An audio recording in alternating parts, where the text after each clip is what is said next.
ഞാൻ കത്തിക്കാടാ. ഇല്ലേ?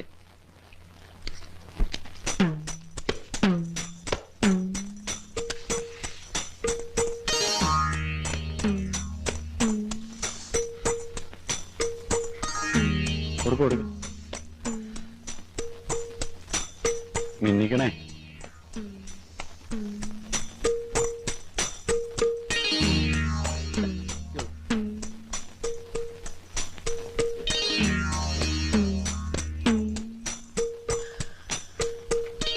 എടാ പരവേ, ദിവസം 5 കഷ്ണം വീതം പൊക്കാതെ ഒരുമിച്ച് അടപടലെ അങ്ങ് പൊക്കിയാലോ? എന്നിട്ട് ചായക്ക് രാമാനം വള്ളത്തെ കയറ്റി ചങ്ങനാശ്ശേരി കൊണ്ട് വിൽക്കണം. ഐഡിയ കൊള്ളാമല്ലോടാ.